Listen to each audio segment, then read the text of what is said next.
धर्मयोद्धा गरुड़। अब तो तू प्रसन्न है ना? अपने पुत्र को नियंत्रित नहीं कर पाई, इस कारण आज मैं विपत्ति में फंस गई। ये सारा तेरा दोष है विंता।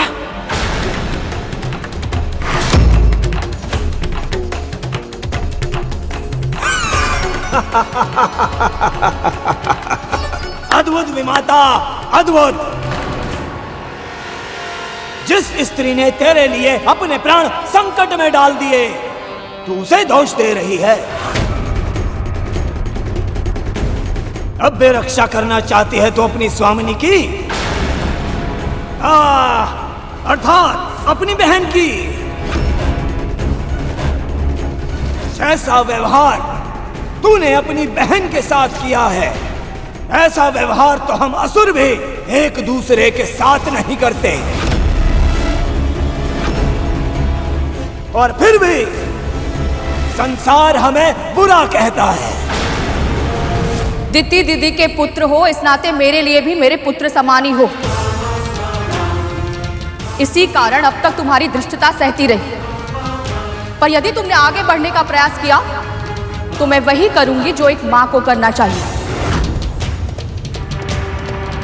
मैं तुम्हें रोकूंगी किसी भी मूल्य पर। बस, बहुत बोल चुकी तुम। अब मेरा कथन ध्यान से सुन। यदि तू चाहती है कि मैं तुझ पर और तेरी स्वामिनी पर दया करूं, तो चुपचाप बिना एक भी क्षण गवाए उस गरुड़ को महल से बाहर निकाल। वो यहाँ नहीं है,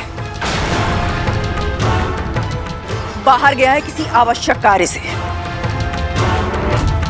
अच्छा, तो वो बाहर गया है, तो तू बता कहां गया है वो तेरा पुत्र? हमें ज्ञात नहीं है। अच्छा, तो तुझे नहीं पता कहां गया है वो? मैं सत्य कह रही हूं। तेरे सत्य का प्रमाण तो समय देगा,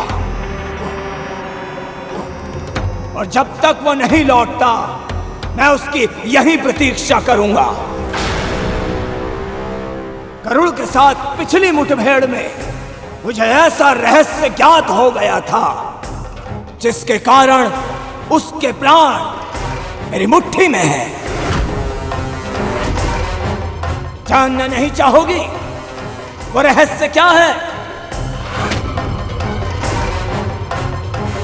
वो कहीं भी जाए, कितनी भी दूर जाए, किंतु लौटकर अपनी माता के पास अवश्य आता है।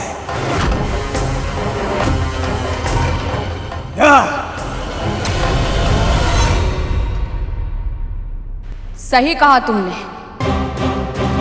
मेरा पुत्र अवश्य ही मेरे पास लौट कर आएगा, पर उससे पहले तुम सबको यहां से लौट जाना चाहिए।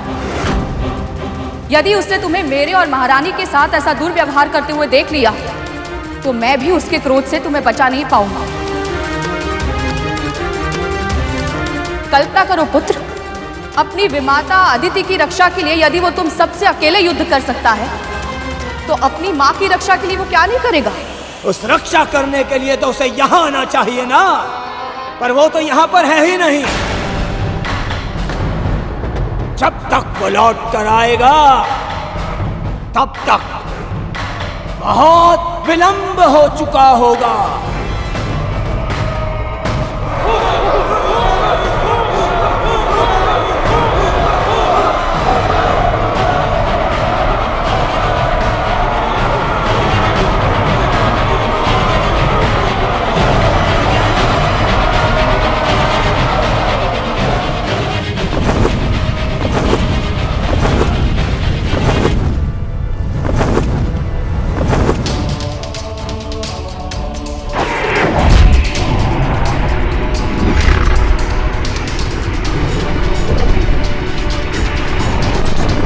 ओम विष्णवे नमः।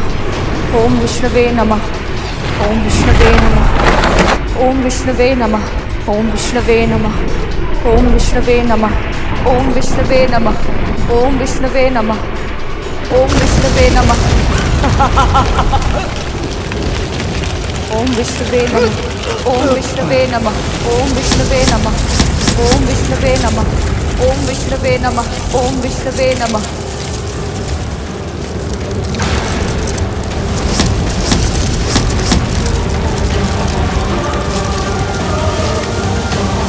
ओम विष्णवे नमः।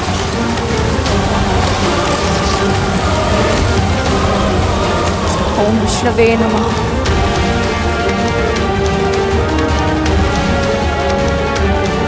कि बच कैसी गई? ओम विष्णवे नमः। ओम विष्णवे नमः।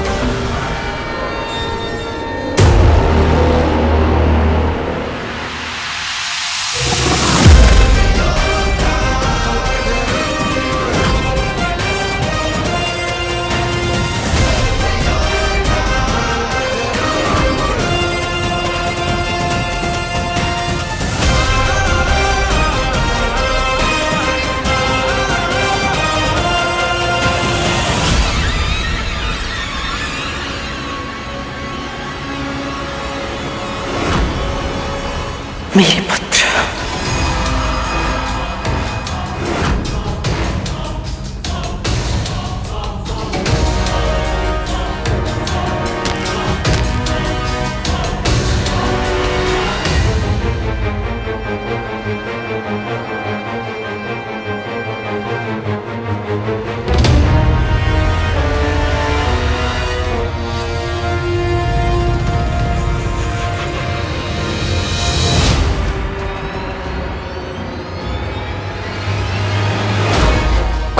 नाग एक साथ।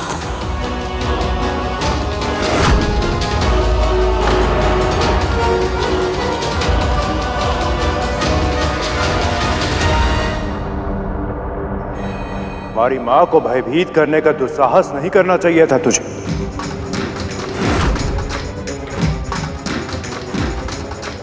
युद्ध का पहला नियम महिलाओं और बच्चों पर आक्रमण नहीं करना, और तूने वही नियम तोड़ दिया राहु। इसका दंड तुझे अवश्य मिलेगा।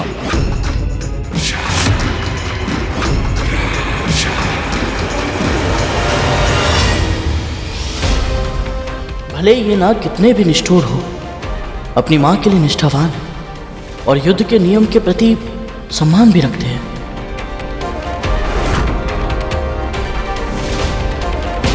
तूने इस महल पर आक्रमण करके बहुत बड़ी भूल की है।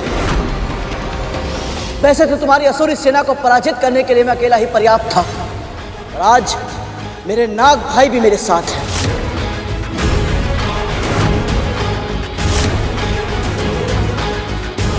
अब तू अपने प्राणों की रक्षा कैसे करेगा राहु?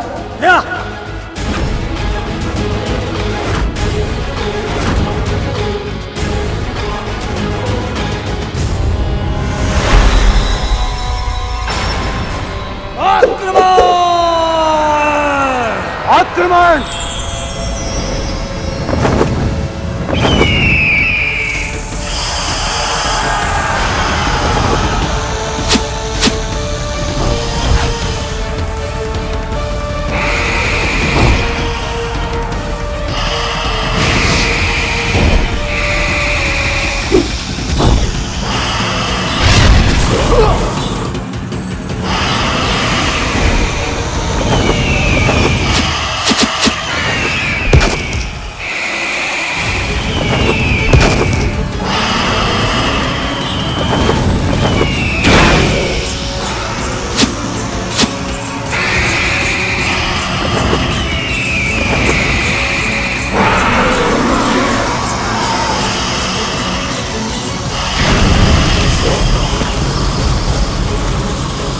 मेरे दोनों पुत्र इतने शक्तिशाली हैं कि इनके विष का भय इन असुरों को एक पग भी आगे नहीं बढ़ने दे रहा है।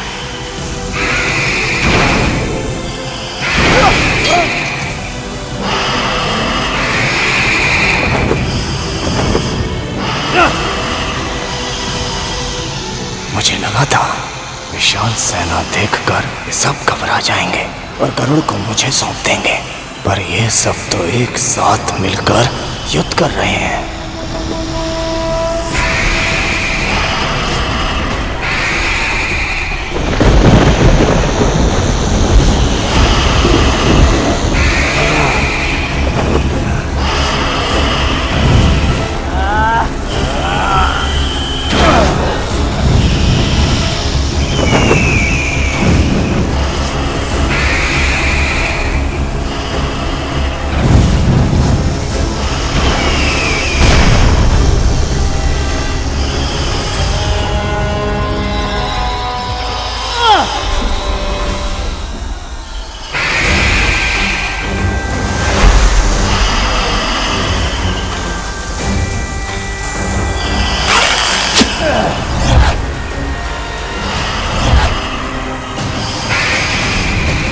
दीदी, किसी भी उपाय से हमें इन सबको रोकना होगा। भाइयों का ऐसे एक दूसरे के रक्त का प्यासा हो जाना उचित नहीं है। किसी की भी मृत्यु हो सकती है। यदि ऐसा हुआ तो इसका दोषी तेरा पुत्र होगा। पर इस समय संकट केवल मेरे पुत्र पर नहीं है, आपके पुत्रों पर भी है और दीदी दीदी के पुत्रों पर भी। असुरों से शत्रुता करने में कोई समझदारी नहीं है दीदी। देवताओं और दानवों के मध्य युद्ध के कारण पहले ही भीषण विध्वंस हो चुका है। एक और युद्ध विनाशकारी सिद्ध होगा।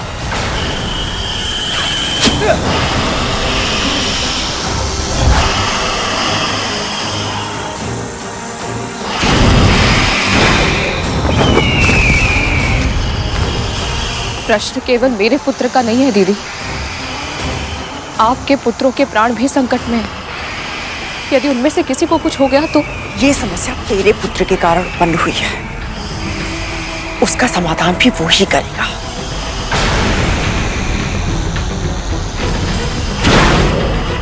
दीदी, क्या कर रही हैं आप?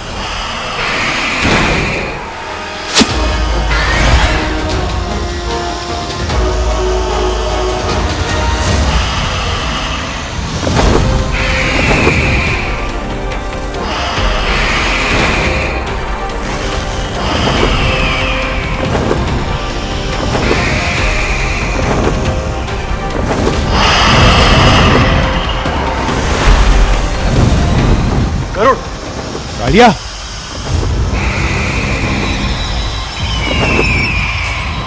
गरुड़ दास है हमारा।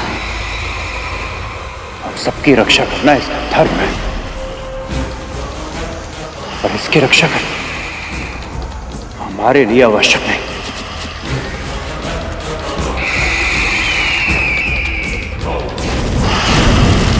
है तो ये हमारा शत्रु। यदि एक शत्रु दूसरे शत्रु को समाप्त कर देता है तो उससे उत्तम हमारे लिए और क्या होगा। वाह तक्षक भैया, क्या कूटनीति है आपकी।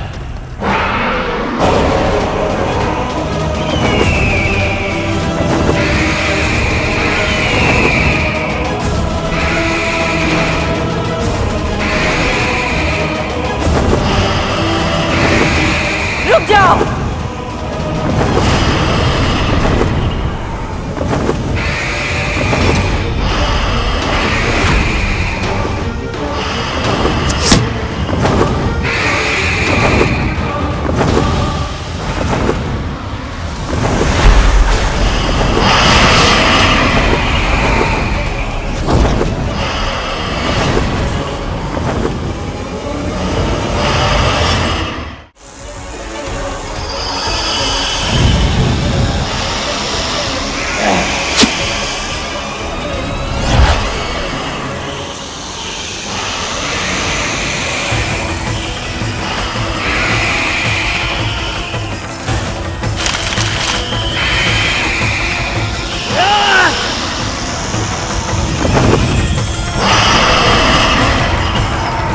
रानी, आप यहाँ क्या करेंगे? आप महल के भीतर जाइए, वहाँ आप सुरक्षित हैं। युद्ध करना बंद कर और मेरे संग चल।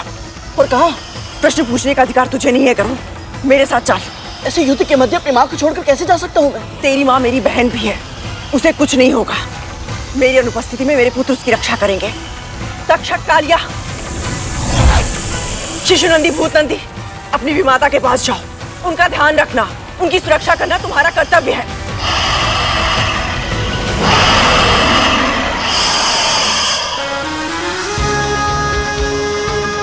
मेरी आज्ञा ना मानकर तू मेरी नहीं, अपनी माँ के संस्कारों की भी अवहेलना करेगा। भूल मत, मन से, वचन से, कर्म से भी तूने मेरे आदेशों का पालन करने का वचन दिया है मुझे।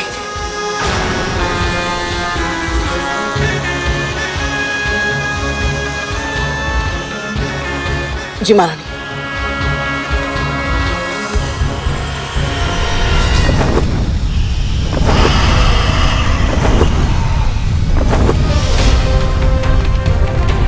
ये कहाँ गया?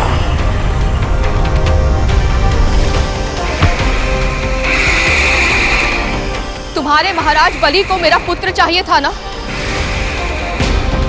महारानी कद्रू स्वयं उसे उनके पास लेकर जा रही है। अब तुम इन सर्पों को छोड़ दो पुत्र। कहीं इसमें भी इन सब की कोई चाल तो नहीं, पता करना होगा। इतनी आसानी से नहीं, कभी नहीं।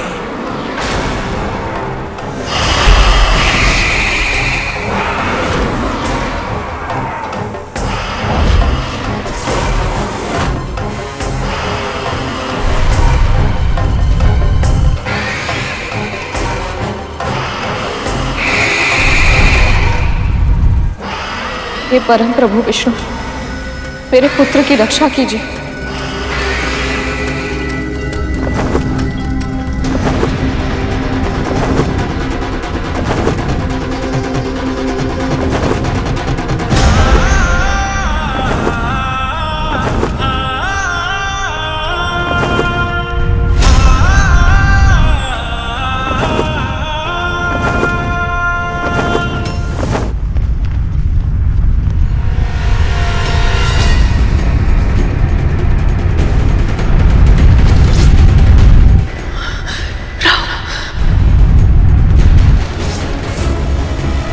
महारानी, आप मुझे कस के पकड़ लीजिए।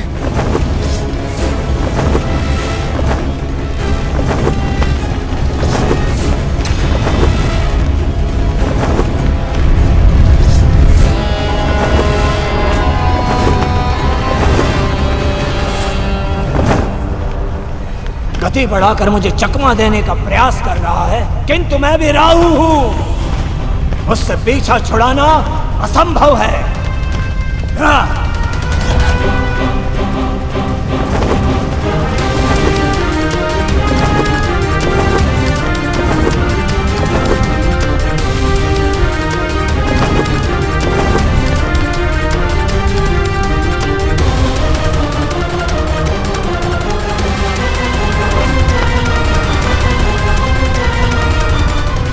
ये कहाँ गया?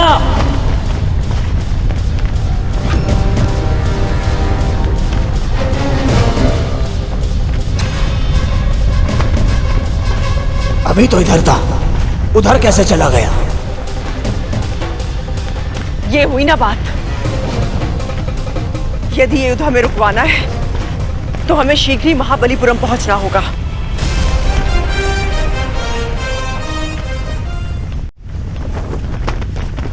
सूर्य के समान गति है मेरी, फिर भी ये पक्षी आगे निकल गया।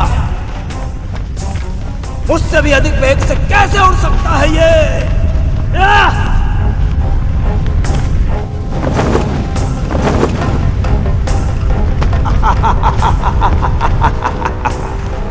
लगता है इसे अपनी मृत्यु की कामना कुछ अधिक ही है, तभी तो स्वयं को मृत्यु के मुख में ले जा रहा है ये। क्योंकि द्वारपाल तारकाक्ष के होते हुए कोई भी बाहरी प्राणी महाबलीपुरम में प्रवेश नहीं कर सकता। पर यदि कोई ऐसा करने का प्रयास करता है तो वो जीवित नहीं रह सकता।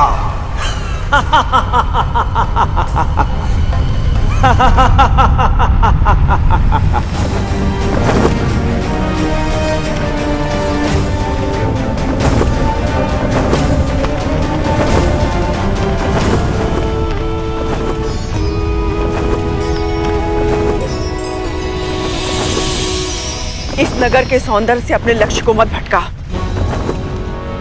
सीधे चल राजमहल की ओर।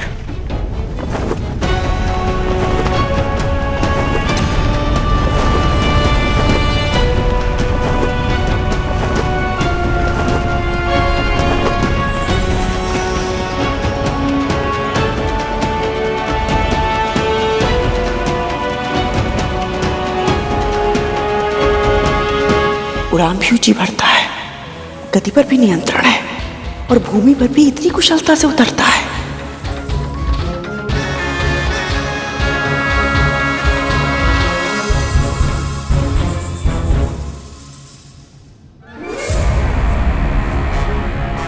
इतने बड़े महाराज के महल में कोई सैनिक ना हो, ये तो असंभव है। आप चिंतित मत होइए महाराज, मेरे होते हुए आपको कोई हानि नहीं पहुंचा सकता। मेरे होते हुए आपको कोई हानि नहीं पहुंचा सकता। मेरे होते हुए आपको कोई हानि नहीं पहुंचा सकता।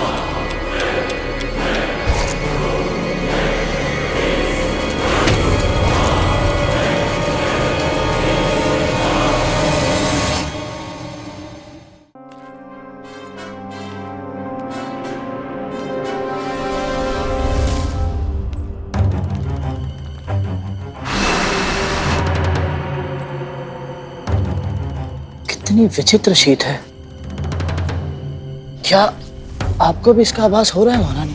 मुझे पता है तू पंछी है, वायु शीत है या उष्ण इसका अनुभव करने का अभ्यास है तुझे, किंतु अभी समय नहीं है, शीघ्र चल, इससे पहले कि हमारी उपस्थिति का किसी को आभास हो जाए। एक क्षण महारानी, कुछ तो असामान्य है। भय लग रहा है तुझे तो अपने पांव को तनिक कष्ट दे, और हाँ, भीतर जाकर अपना मुंह मत खोलना। जब तक मेरी आज्ञा ना मिले मौन रहना।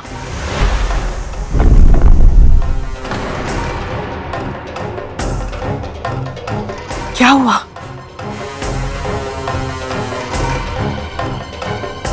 यह मूर्ति नहीं है महारानी, कोई असुरी माया है।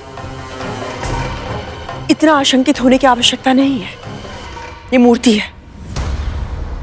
आ, मैं दिखाती हूँ तुझे। महारानी नहीं,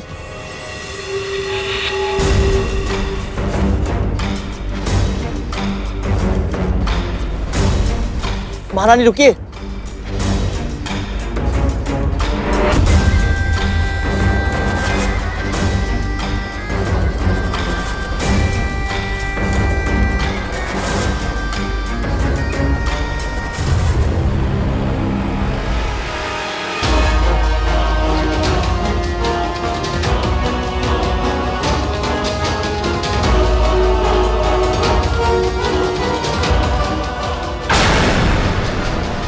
महारानी,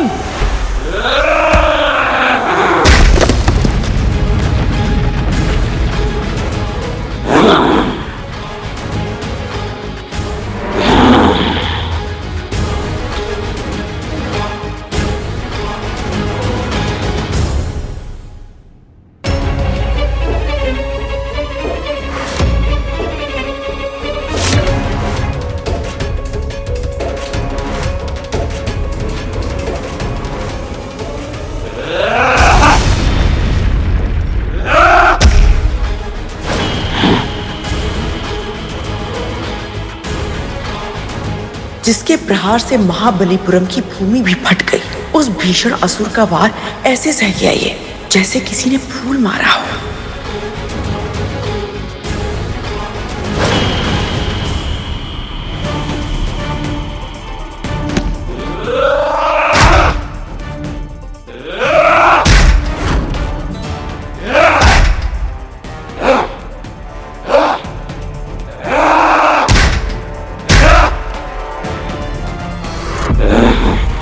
थोड़ी देर और खेलता तुम्हारे साथ, पर बड़े भैया से मिलने की शीघ्रता है।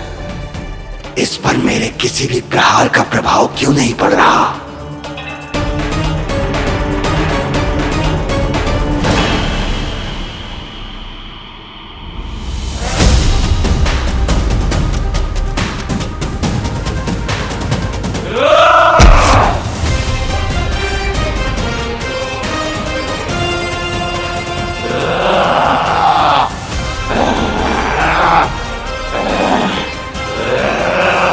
मेरी विमाता पर प्रहार करने का दुस्साहस दोबारा मत करना।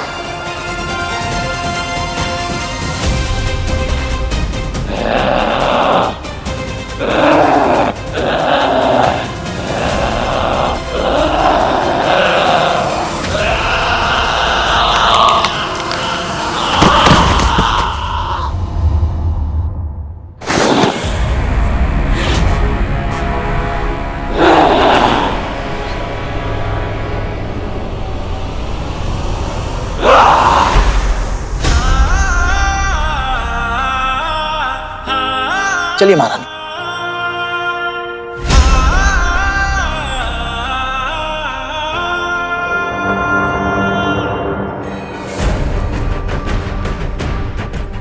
करुण ने द्वारकाक्ष को पराजित कर दिया, असंभव।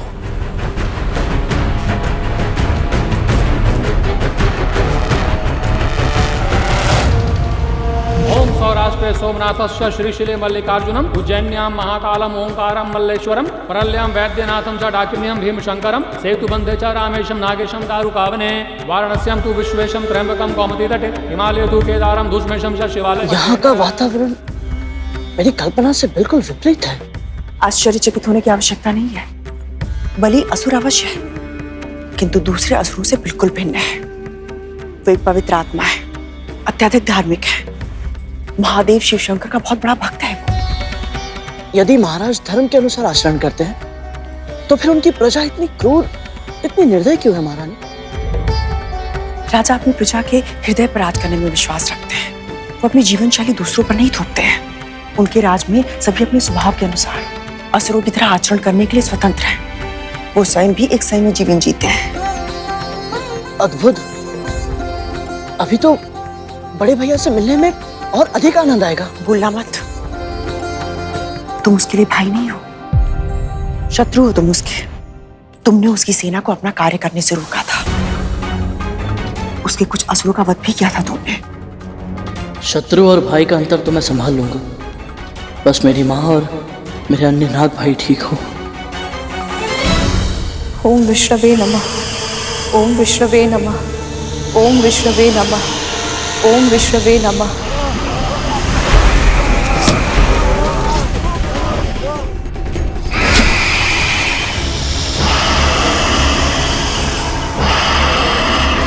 ओम विष्णवे नमः।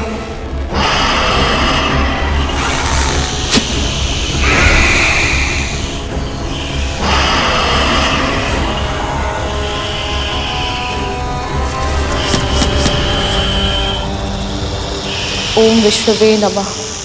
ओम विष्णवे नमः।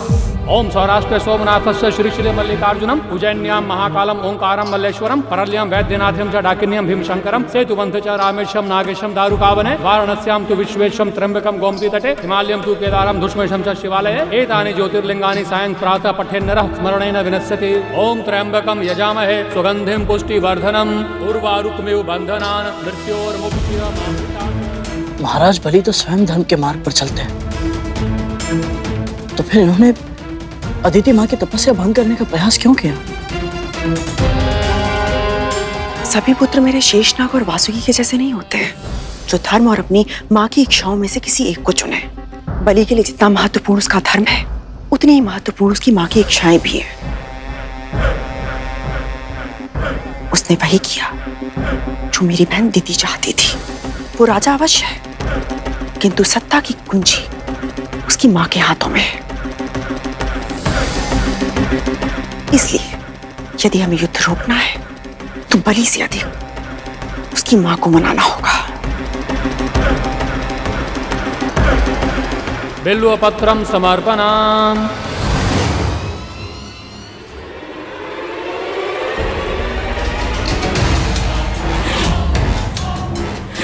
गरुड़ और कतरु यहाँ?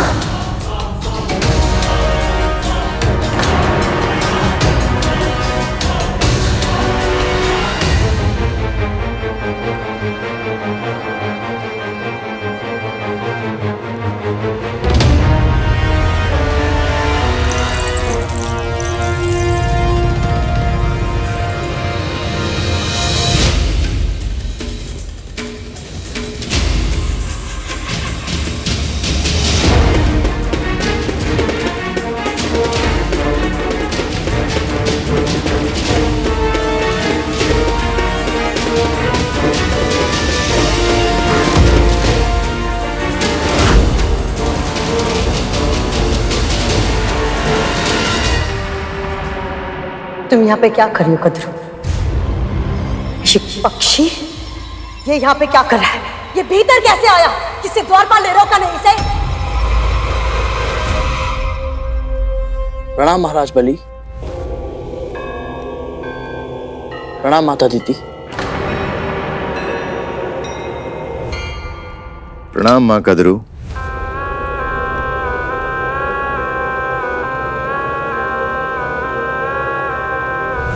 कद्रू, बिना बुलाए आने का क्या अर्थ होता है? बिना बुलाए तो सेना तुमने भी भेज दी थी मेरे महल में। तुम्हें क्या लगता था कद्रू? ये पक्षी ये असुरों के साथ युद्ध करेगा, उनका वध करेगा और हम इसे इसके अपराधों का दंड भी नहीं देंगे? क्षमा कीजिए राजमाता, यदि आपको दंड देना ही था तो केवल मुझे दंड देती। मेरी माँ को, विमाता को मेरे नाग भाइयों को सम्मिलित करने की आवश्यकता क्या थी? उन्हें इन सब में सम्मिलित होने की कोई आवश्यकता नहीं है। पर वो तो पहले से ही सम्मिलित हो चुके हैं। तुम्हारे पुत्र राहु ने केवल विंता को ही नहीं, मुझे भी धमकी दी थी।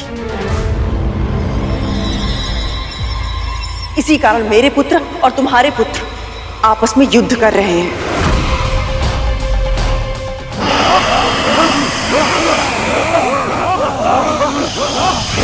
ओम विष्णवे नमः। ओम विष्णवे नमः। ओम विष्णवे नमः। ओम विष्णवे नमः। इन्होंने और इनकी बहन ने मुझे उकसाया था महाराज। ये दोनों इस पक्षी की सहायता कर रही थी।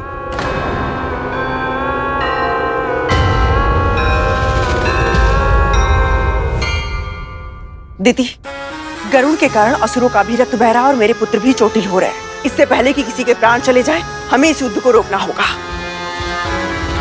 यदि तुम्हारी यही इच्छा है कि ये युद्ध रुक जाए, तो ये युद्ध रुक सकता है।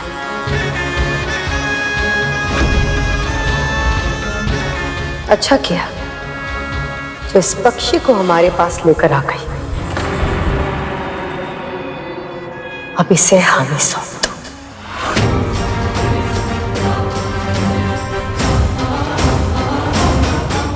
कभी नहीं, कभी नहीं, कभी नहीं।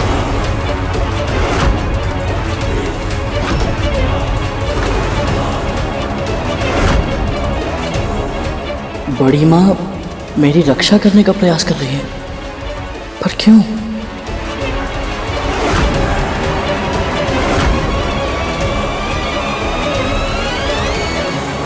क्षमा करें माँ कद्रू, पर क्या आप मेरी एक जिज्ञासा शांत कर सकते हैं?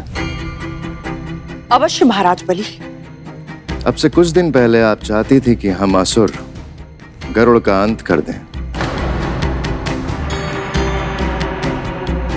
और अब जब हम अपना प्रतिशोध लेना चाहते हैं तो आप हमें रोक रही हैं। ऐसा क्यों माँ कद्रू? तब से अब तक ऐसा क्या बदल गया आप दोनों के बीच? बहुत कुछ। अब ये स्वतंत्र उड़ने वाला पंछी नहीं रहा, अब ये दास है मेरा। अब ये दास है मेरा। अब ये दास है मेरा।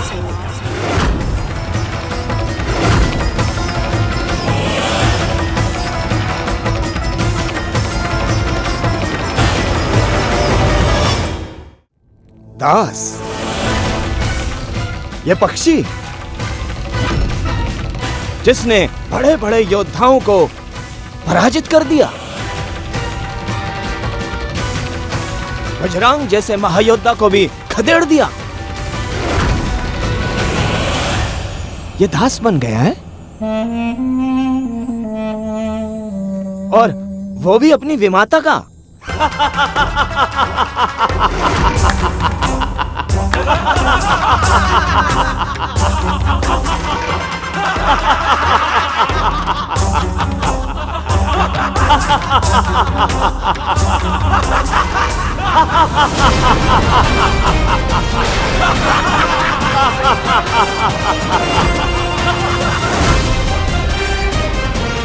मुझे धैर्य दीजिए माँ। मन को स्थिर करना है तो विचारों को स्थिर करना सीख। जब कभी तुझे क्रोध आए या मन विचलित हो जाए तो अपने गुरु का ध्यान धर। उनकी वाणी, उनकी शिक्षा और उनके दिए हुए संस्कारों के बारे में सोच। ऐसा करने से तेरा आवेग शांत हो जाएगा और फिर मन अपने आप स्थिर हो जाएगा।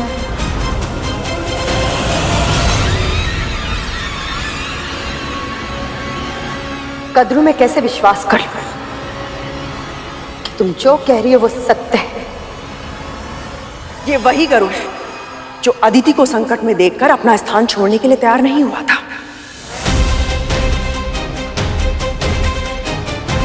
स्वयं से पूछ कर देखो, मैं जो बोल रही हूं यदि वो सत्य नहीं है तो ये अपनी मां को युद्ध स्थल में अकेला छोड़कर तुम्हारे सामने इस तरह नहीं खड़ा होता।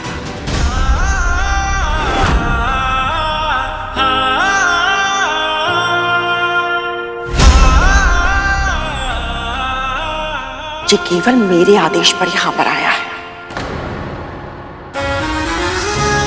क्योंकि इसकी मां और स्वयं भी मेरे हाथों की कठपुतलियां हैं।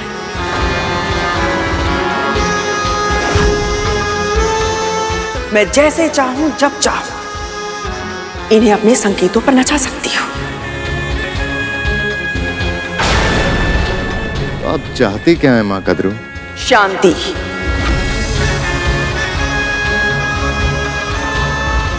यदि यह युद्ध इसी तरह चलता रहा तो आपके असुर भी घायल होंगे और मेरे पुत्र भी। आप जानते हैं कि गरुड़ ने किस तरह असुर सेना को पराजित कर दिया था।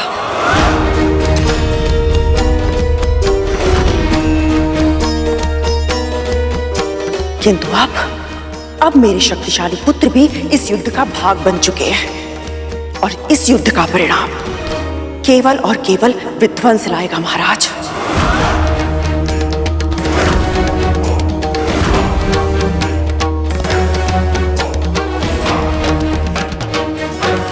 दोनों ओर के योद्धा अपने प्राण गंवा देंगे। इसलिए इस युद्ध को समाप्त करने में और मेरे पुत्रों को कभी भी कोई ना हानि पहुंचाने का यदि आप मुझे वचन देते हैं तो मैं भी आज आपको एक वचन देती हूं। आज के बाद मेरा ये दास गरुड़ असुरों के लिए संकट का कारण कभी नहीं बनेगा।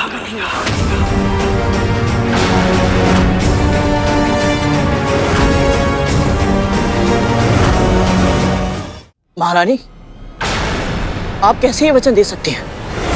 असुरों ने मेरी मां पर आक्रमण किया है, मेरे नाग भाइयों को संकट में डाला है और आपको भी तो मत बोल कि तू मेरा दास है।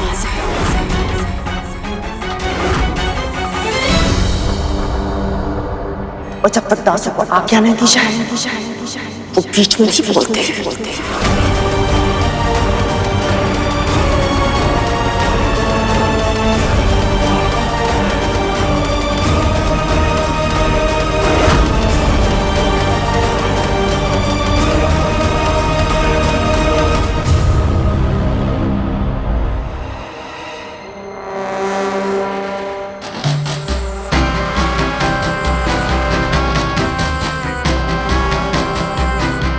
गरुड़ को दंड दिए बिना यहां से वापस जाने नहीं दे सकता।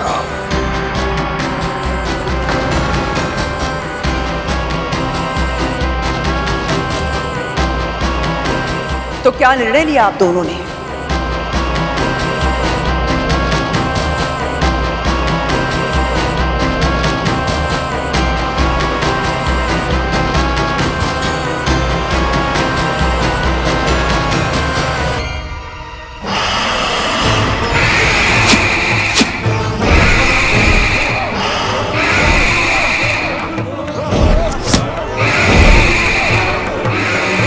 ओम विष्णुवे नमः। ओम विष्णुवे नमः। हमें आपके निर्णय की प्रतीक्षा है महाराज बलि।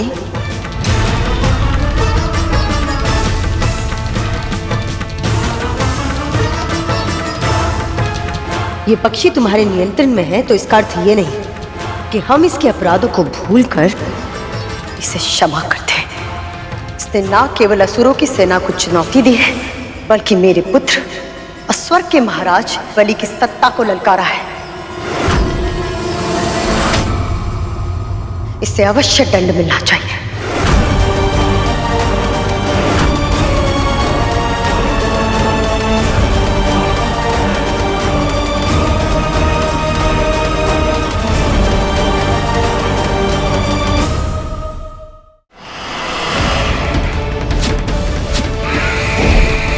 ओम विष्णवे नमः। ओम विष्णवे नमः।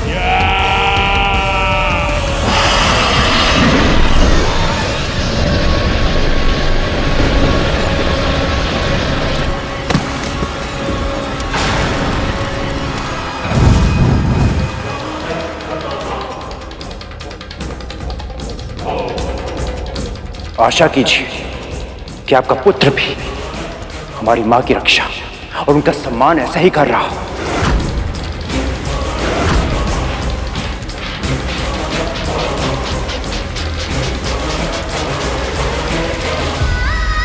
न जाने मेरे गरुड़ के साथ वहां क्या हो रहा होगा।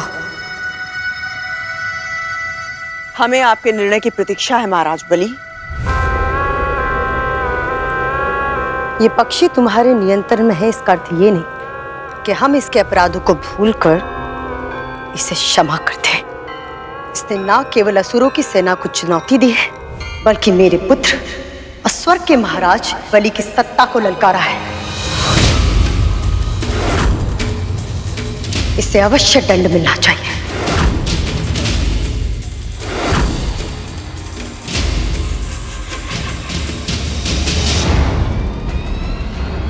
पर एक उपाय है।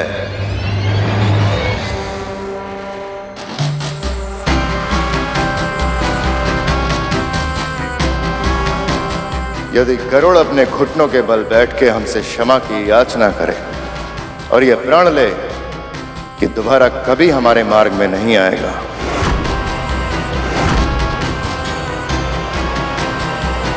तो शायद हम उसे क्षमादान देने के बारे में विचार कर सकते हैं।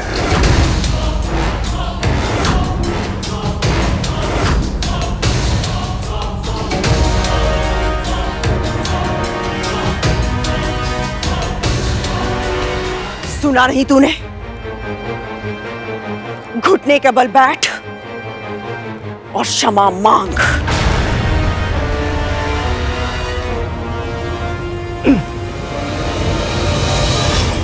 ये आदेश है मेरा गरुड़।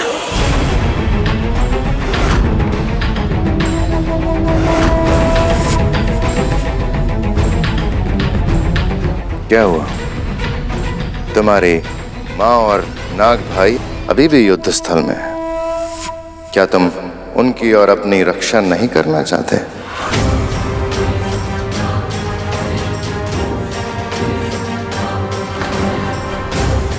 मेरी माँ की सुरक्षा से अधिक महत्वपूर्ण मेरे लिए और कुछ नहीं है। फिर चाहे उसके लिए मुझे अपने प्राण देने पड़े या अपना आत्मसम्मान खोना पड़े।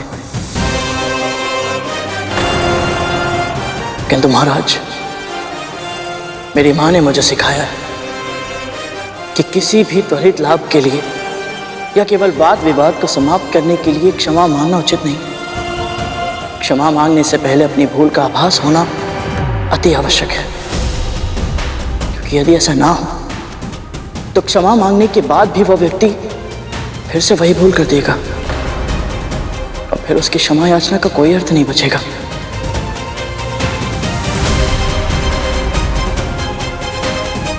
और यह सत्य है महाराज, अदिति मां की रक्षा करने के निर्णय को मैं अनुचित नहीं समझता। यदि आवश्यकता हो तो मैं फिर से करूंगा, सहर्ष करूंगा।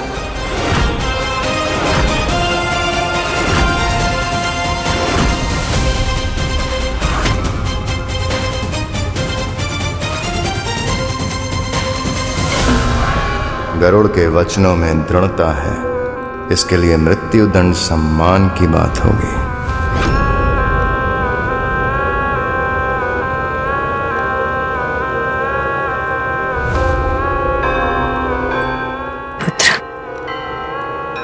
किस बात की प्रतीक्षा है? असुरों के महाराज, स्वर्ग के शासक हो तुम। जो शीश तुम्हारे सामने ना झुके उसे धड़ से अलग करना उचित है। जो शीश तुम्हारे सामने ना झुके उसे धड़ से अलग करना उचित है।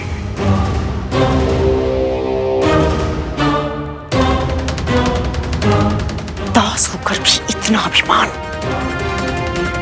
तेरे लिए मैंने अपने और अपने पुत्रों के प्राणों को संकट में डाला है, और तू एक विनीत भाव से क्षमा भी नहीं मांग सकता। जब से इसकी मां दासी बनी है, उसने किसी आदेश की अवहेलना नहीं की। और एक ये है, ना तो उसने दास होने का धर्म निभाया, ना पुत्र होने का कर्तव्य।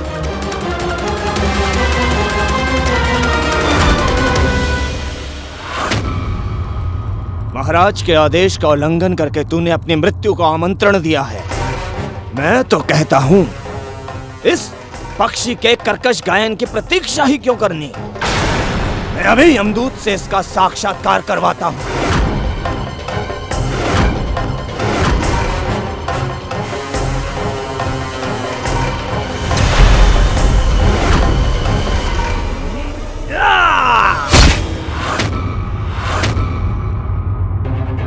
हे परम प्रभु विष्णु, मेरे पुत्र की रक्षा कीजिए, रक्षा कीजिए मेरे पुत्र की।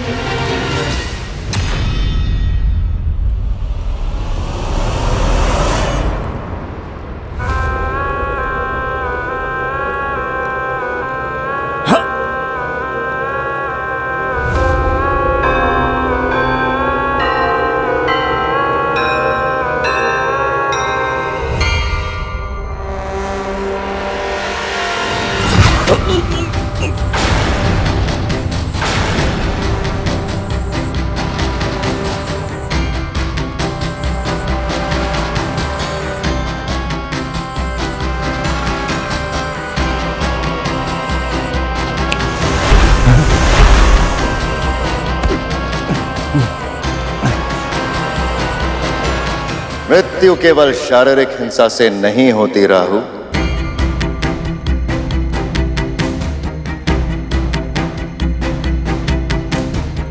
व्यक्ति अपना आत्मसम्मान खो के भी मृतक समान हो जाता है।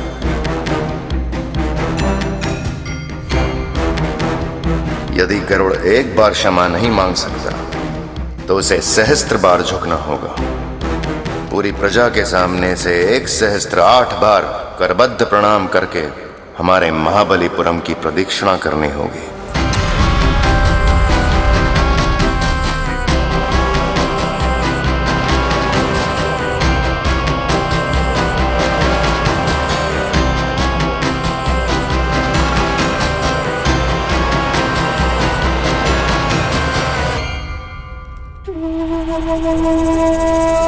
ज्ञात नहीं इसके पीछे इनकी क्या मंशा है, किंतु मां की रक्षा के लिए मैं कोई भी दंड भुगत सकता हूं।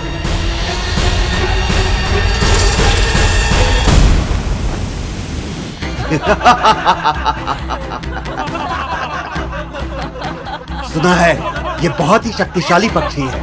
वज्रांग की पूरी सेना को अकेले ही हरा दिया था इसने। तुमने सही कहा मित्र, पर हमारे महाराज बलि के सामने बड़े से बड़े योद्धा नतमस्तक हो जाते हैं। तभी तो आज ये पक्षी भूमि पर लौटकर अपने अपराध की क्षमा मांगेगा। सही कहा मित्र।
गरुड़, ये कोई साधारण पत्थर नहीं है, ये शालिग्राम है, प्रभु श्री विष्णु का प्रतीक रूप। ऐसी शिलाओं को बहुत पवित्र माना जाता है, क्योंकि प्रभु के निशान इन पर कोई मानव नहीं बनाता, अपने आप बन जाते हैं समय के साथ प्रभु की कृपा से।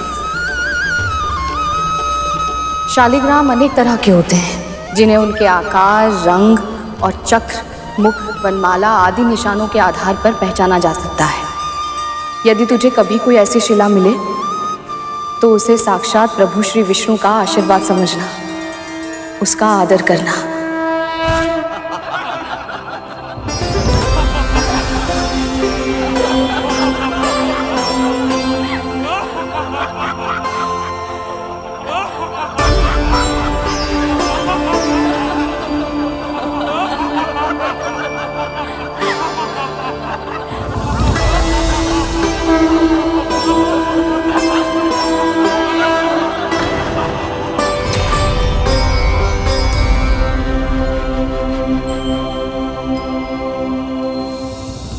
ओम विष्णवे नमः।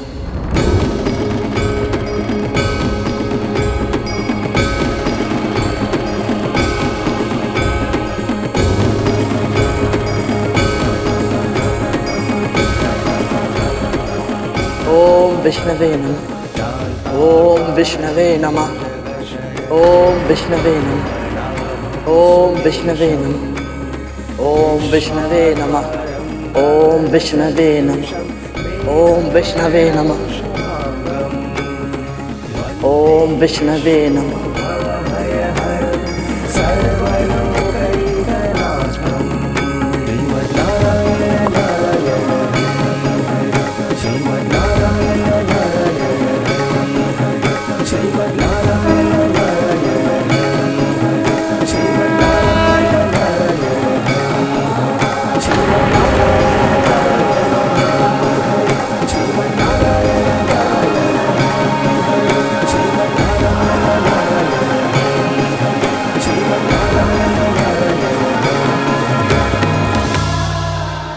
ओम विष्णवे नमः। ये पक्षी क्या कर रहा है? इसे नगर की परिक्रमा करने के लिए कहा था और ये दूसरे पत्थर के चारों ओर चक्कर काट रहा है। इसको ना केवल महाबलीपुरम की, देखिए ये संपूर्ण सृष्टि की परिक्रमा कर रहा है। ओम विष्णवे नमः। ध्यान से देखिए। ओम विष्णवे नमः। ओम विष्णवे नमः। शालिग्राम।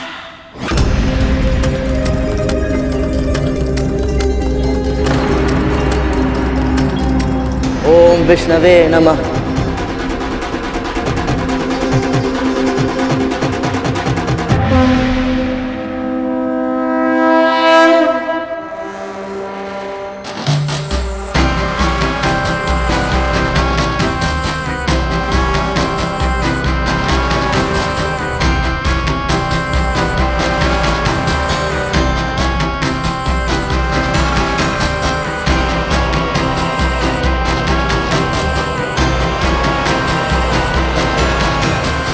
हम असुर सदा से महादेव शिवशंकर के भक्त रहे,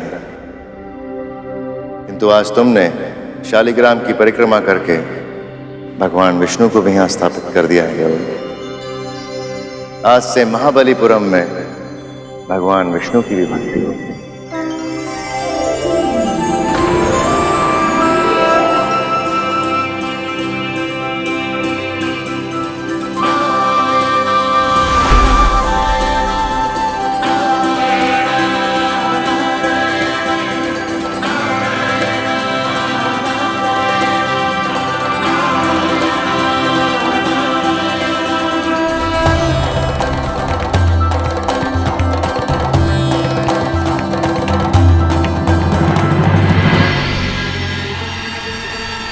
उन्हा जीवित बच गया है ये गरुड़। क्या करूं जिससे ये असुरों के लिए भविष्य में खतरा ना बने।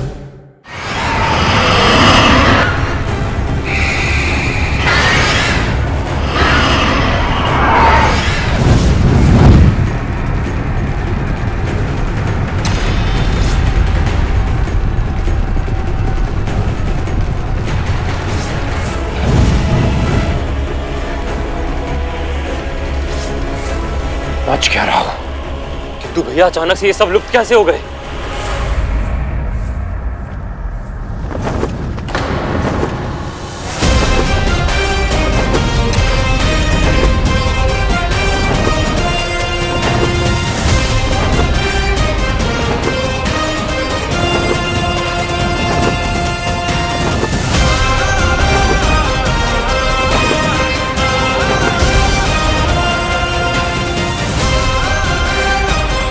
प्रभु, आपका कोटि कोटि धन्यवाद।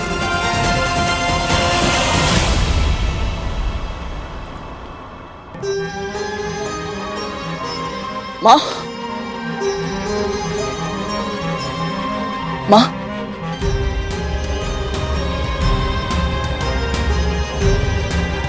इसे छोड़िए माँ, आप सकुशल हैं।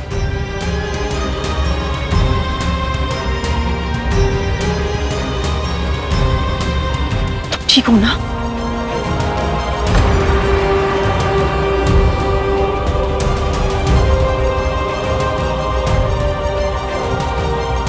आज तुम दासों के लिए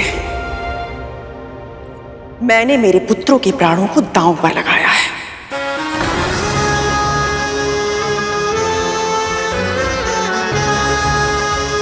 हमें आभास है महारानी, इसके लिए हम दोनों सदैव आपके ऋणी रहेंगे। कुछ सीख अपनी मां से।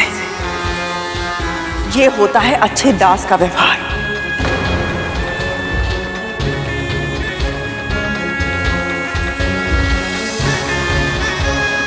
और तूने इस ऋण को स्वीकार किया, बहुत अच्छा किया। पर अपने पुत्र को समझाना। अब तक ये हमें दोष देता आया है कि हमने इसके प्राणों को संकट में डाला था, किंतु अब इसे स्मरण रहना चाहिए कि कैसे आज मैंने और मेरे पुत्रों ने इसके और तेरे प्राणों की रक्षा की है।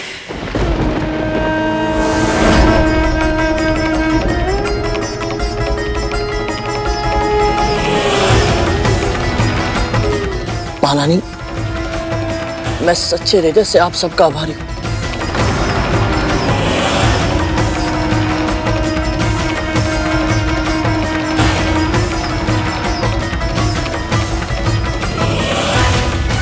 आज तो असुरों का संकट टल गया, किंतु अब करुण की बेड़ियां कस के जकड़नी होगी ताकि ये मेरे पुत्रों के लिए और कोई समस्या ना खड़ी करे।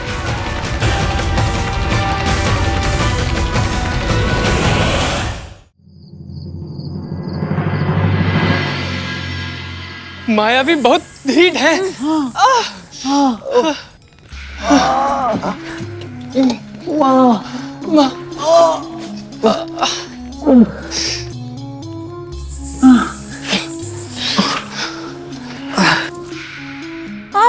माँ, बहुत जलन हो रही है। जलन होगी तभी तो घाव स्वस्थ होगा।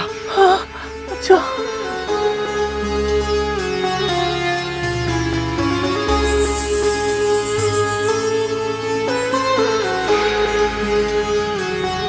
माँ, सत्य कहूं, जब आप अचानक से गरुड़ के साथ चली गई तो मैं भी सोच विचार में पड़ गया। महाराज बलि से अकेले मिलने जाने का निर्णय आपको संकट में डाल सकता था। माँ, आपने ऐसा क्यों किया? क्योंकि वो अपने पुत्रों से बहुत प्रेम करती हैं। पता है उन्हें, गुरु शुक्राचार्य की मृत संजीवनी विद्या के कारण वर्तमान में असुर बहुत अधिक शक्तिशाली हैं।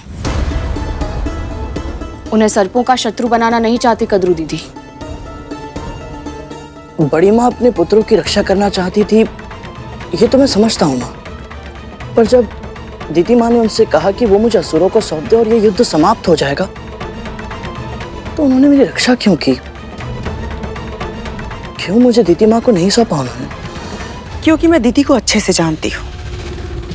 वो गरुड़ को दास बना लेती और अवसर पड़ने पर उसकी अद्भुत शक्तियों को हमारे विरुद्ध उपयोग करती।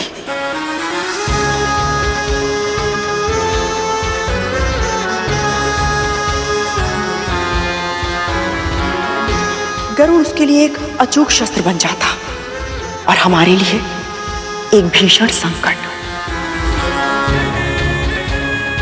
गरुड़ को उसे सौंपने से मना करके मैंने न केवल दीदी और उसके पुत्रों को शक्तिशाली होने से रोका है, बल्कि गरुड़ ने उसकी मां पर एक ऐसा उपकार किया है जिसे वो चाहे भी तो जीवन भर नहीं चुका सकते। यदि कद्रू दीदी ने ये सब उपकार मानकर किया है तो उपकार ही सही। मेरे लिए इतना ही पर्याप्त है कि तू सुरक्षित है। उनकी मंशा चाहे जो भी रही हो गरुड़, जब तक तू मेरे साथ है ना, मुझे कोई अंतर नहीं पड़ता।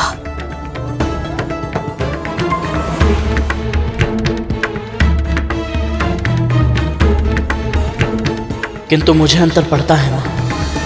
आखिर ऐसा क्या चल रहा है उनके मस्तिष्क में? शीघ्र ही मुझे कुछ ऐसा करना होगा कि गरुड़ और उसकी मां मेरे हाथों की कठपुतलियां बनकर रह जाएं।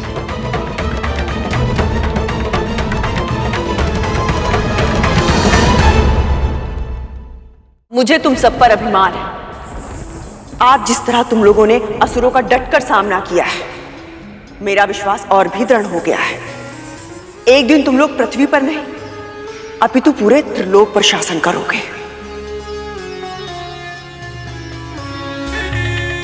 आज तुम सबने जो कौशल दिखाया है, तुम्हारे पिता को तुम पर गर्व होगा और प्रसन्नता भी कि किस तरह मैंने उस गरुड़ के प्राणों की रक्षा की। मैं उनसे भेंट करके आती हूँ। माँ, लेकिन मेरे मन में एक प्रश्न था। हाँ माँ, वो हम जानना चाहते थे कि ऊंचे आकाश में उड़कर आपको कैसा लगा?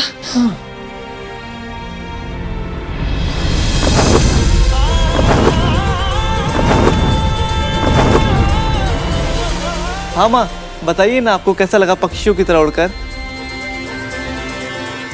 सम्मोहक, मनमोहक, नदी के बहते जल की तरह मुक्त, किसी स्वप्न जैसा था आकाश में उड़ने का अनुभव।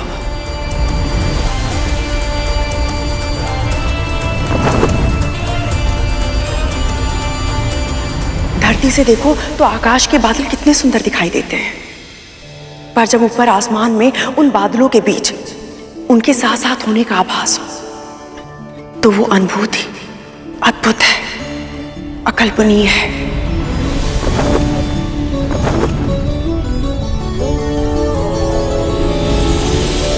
मैं तो सबसे अधिक प्रभावित हुई उस गरुड़ की गति से।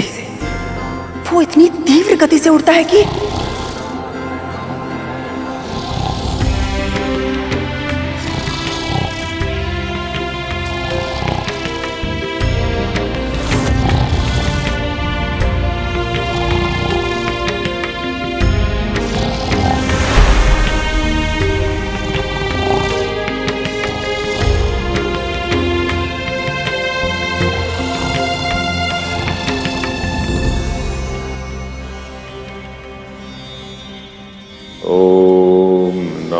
भगवते वासुदेवाय।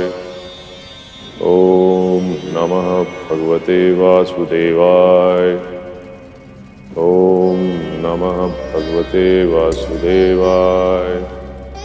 ओम श्री भगवते वासुदेवाय।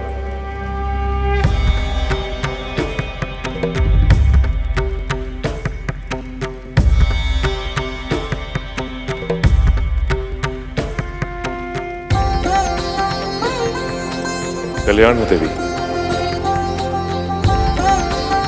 इस समय यहां कैसे आना हुआ? मैं आपको सूचित करना चाहती थी स्वामी कि असुरों ने हमारे महल पर आक्रमण कर दिया था, किंतु हमारे पुत्रों ने बहुत ही वीरता के साथ युद्ध किया और विंता की रक्षा की। इसी बीच मैं गरुड़ को लेकर महाराज बलि के पास गई और उनसे युद्ध समाप्त करके शांति की स्थापना करने में सफलता प्राप्त की। असुर तो गरुड़ को प्राणदंड देना चाहते थे, किंतु मैंने उन्हें समझाया और गरुड़ की रक्षा की। आपने नहीं, गरुड़ की रक्षा उसकी मां की प्रार्थनाओं और स्वयं भगवान श्री विष्णु ने की।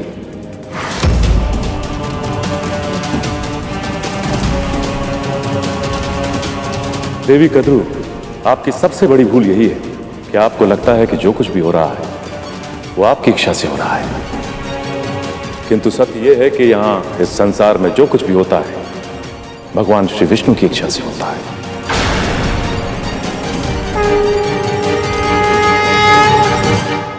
कम से कम आज तो मेरे प्रयासों की प्रशंसा करते थे स्वामी। आप अपने पुत्रों को सर्वश्रेष्ठ बनाना चाहती हैं, किंतु ये लक्ष्य गरुड़ का अत्याचार या उसे बंदी बनाने की आवश्यकता नहीं है। उसका जन्म महान उद्देश्यों के लिए हुआ है और उसमें से सबसे बड़ा उद्देश्य है उसकी मां को दास्तां से मुक्त कराना।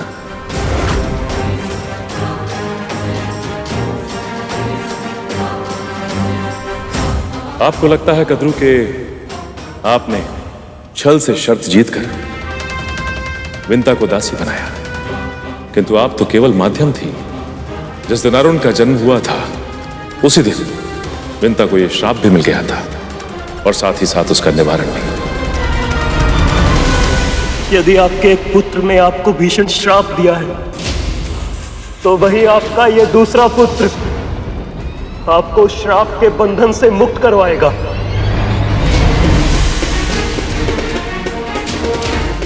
गरुड़ ऐसा प्राणी है जिसने असुरराज बलि के दंड को भी पुण्य अर्जित करने का माध्यम बनाया। उसमें अद्भुत बुद्धि है। आप केवल उसके तन को दास बना सकती हैं, किंतु चाह कर भी आप उसके मन और मस्तिष्क को अपना बंदी नहीं बना सकती। अपनी मां को मुक्त कराना उसकी नियति है और वो अपने इस उद्देश्य को पूरा करके रहेगा।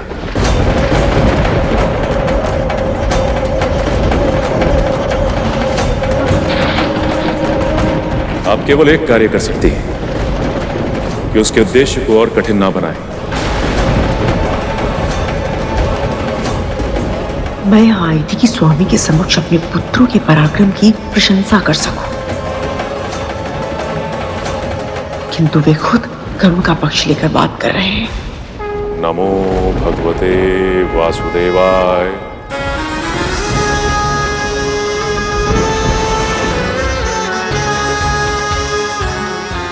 मैंने विंता और गरुड़ के लिए इतना सब किया, अपने पुत्रों के और स्वयं के प्राणों को भी संकट में डाल दिया। असुरों से उसकी रक्षा करने के लिए उन दोनों को तो मेरा जीवन भर के लिए ऋणी होना चाहिए। मुक्त होने के बारे में सोच भी कैसे सकते हैं वो? महाराज, गरुड़, तुम इस समय यहाँ क्या कर रहे हो? क्षमा कीजिए महारानी, मेरा उद्देश्य आपको भयभीत करना नहीं था, बस कुछ कहना है आपसे। जो भी कहना है कल कहना, आज बहुत रात हो चुकी है, तुम जाओ यहाँ से। महारानी, एक विनती करनी है, बस 2 पल के लिए सुन लीजिए। ऐसी कौन सी विनती करनी है जो एक रात भी प्रतीक्षा नहीं कर सकते तुम? कहा ना, मुझे विश्राम की आवश्यकता है, कल बात करेंगे। महारानी, यदि इस विचार को और अधिक समय तक मेरे मन में रखा तो मेरे हृदय का भार मेरे प्राण ले लेगा। मैंने अपने जन्म से लेकर आज तक आपको अपनी मां के साथ अत्याचार करते देखा, अपने वचनों से, अपने कर्मों से उन्हें दुखी करते देखा है। पर आज जब आपने दीदी मां को मुझे सौंपने से मना कर दिया, तब मुझे आभास हुआ महारानी कि आपके व्यक्तित्व के और आयाम भी है जो इस बाहरी आवरण के पीछे छिपे हैं। आज तक मैंने एक अत्याचारी महारानी को देखा था, पर आज एक बड़ी बहन को देखा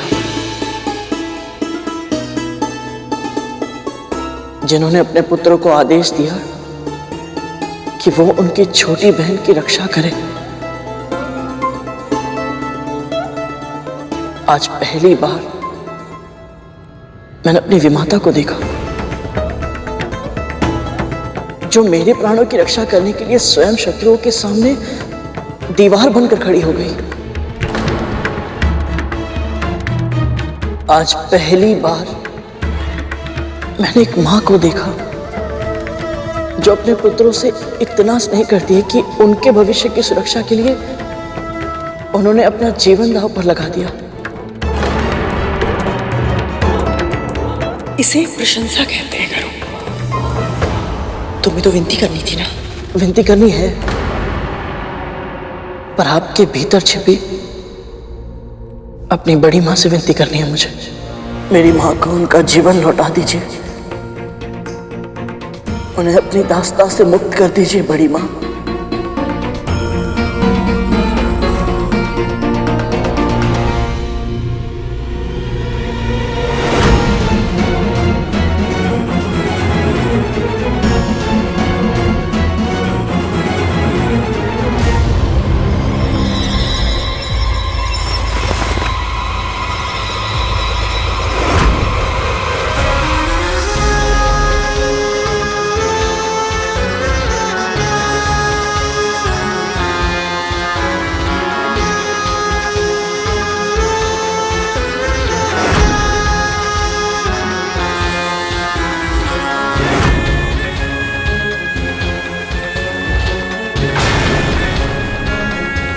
कैसा लग रहा है?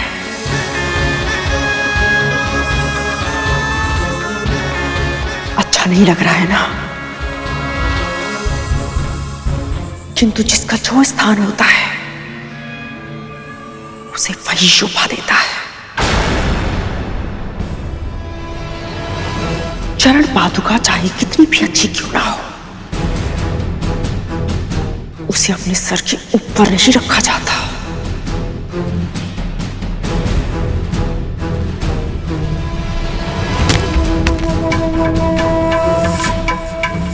आज तो तूने ये दुस्साहस कर लिया, किंतु फिर कभी तेरी जीवा में तो क्या, तेरे मस्तिष्क में भी ये विचार नहीं आना चाहिए, कभी नहीं।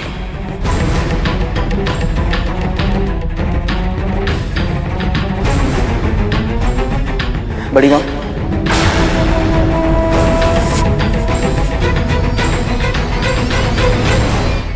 बड़ी माँ नहीं, महारानी।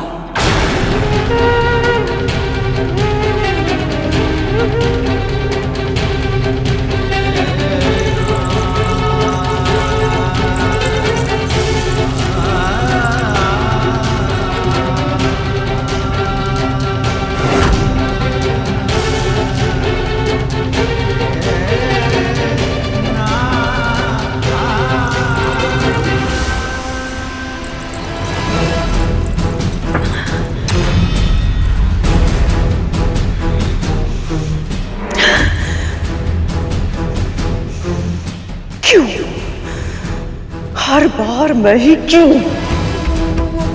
मेरी हाथों की रेखाओं में इतना संघर्ष है? कुछ भी अगर अच्छा करना चाहो तो भी मेरे साथ ही बुरा होता है। क्यों? बस अब भले ही मुझे भाग्य को चुनौती देनी पड़े, अवश्य दूंगी मैं, किंतु इस बार उस विंता को जीतने नहीं दूंगी मैं, किसी भी मूल्य पर। यदि गरुड़ ने उसे दास्ता से मुक्त करा दिया तो वो स्वयं भी मुक्त हो जाएगा, और फिर इतने वर्षों तक जो मैंने उनके साथ किया है उसका प्रतिशोध वो मुझसे और मेरे पुत्रों से लेगा। नहीं, बिल्कुल नहीं, किसी भी मूल्य पर ऐसा नहीं होने दूंगी मैं, किसी भी मूल्य पर।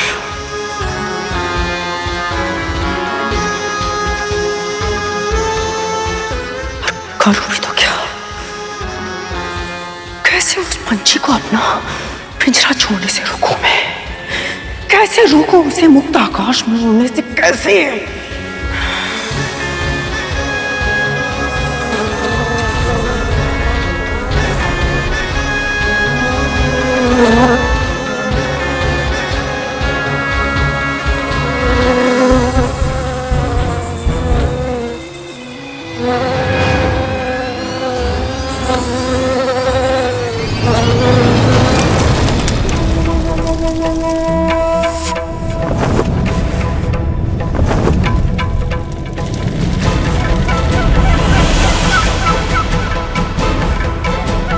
यदि गरुड़ सूर्य लोक के पास गया तो इसी कीड़े की भांति उसकी मृत्यु भी निश्चित है।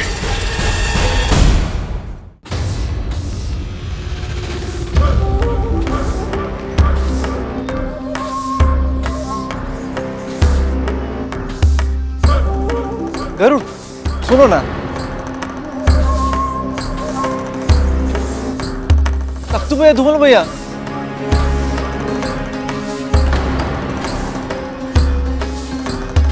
गरुड़, हमारे दास, हमें फिर से भ्रमण पर जाना है। जो आज्ञा स्वामी। पर आज हम रथ से नहीं जाएंगे। हाँ हाँ। तो फिर? जब दास आकाश में उड़ सकता हो तो भूमि पे भ्रमण करने की क्या आवश्यकता? वहां तक तो भैया, ये तो बिल्कुल तक्षक भैया का स्वर है। यदि तुम्हें ऐसे और भी स्वर सुनने हैं तो तुम्हें हम सबको आकाश भ्रमण पर ले जाना होगा। आज का ये दिन बहुत शुभ है दीदी। देखिए, गरुड़ और उसके नाग भाई एक दूसरे के साथ कितने प्रेम से बातें कर रहे हैं। क्या ऐसा नहीं हो सकता कि इनके संबंध सदैव ऐसे ही रहे, स्नेह से भरपूर? तुमने तो मेरे मुंह की बात छीन ली। मैं भी ऐसा ही सोच रही थी। सच? बिल्कुल सच। बहन,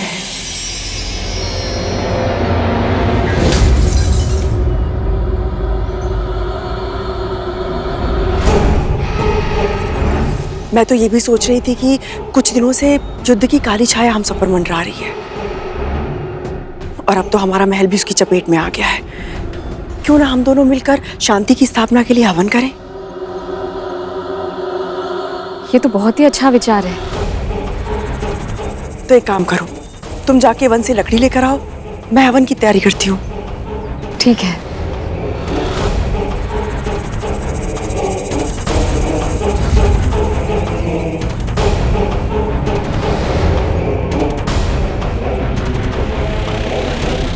गरुड़, तुम कहाँ जा रहे हो?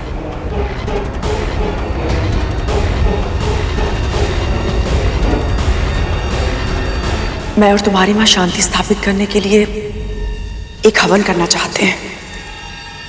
पुत्र,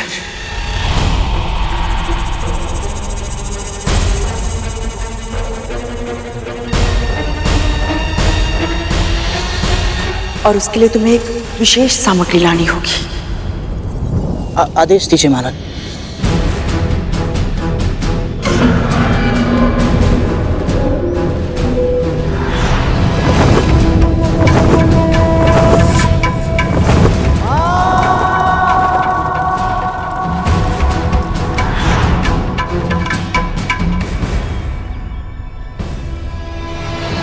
महारानी, मुझे सूर्य पुष्प चाहिए। पुत्र। सूर्य पुष्प? हाँ। सूर्य पुष्प? और उसके लिए तुझे सूर्यलोक जाना होगा, क्योंकि यह अद्भुत पुष्प वहीं खिलता है। पुत्र।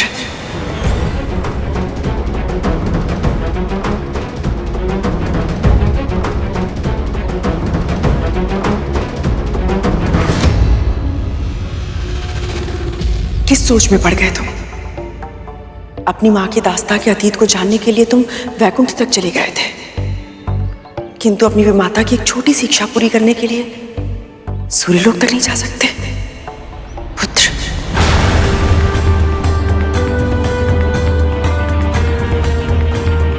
आपकी इच्छा अवश्य पूरी होगी बड़ी माँ।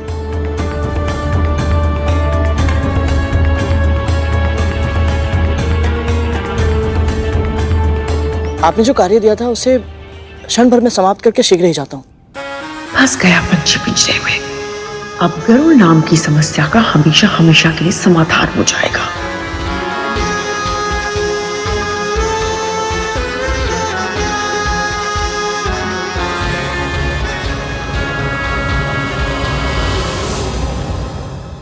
पक्षीराज गरुड़ के साहस भरे कारनामे देखने के लिए चैनल को सब्सक्राइब करें और साथ ही बेल आइकॉन दबाना न भूलें।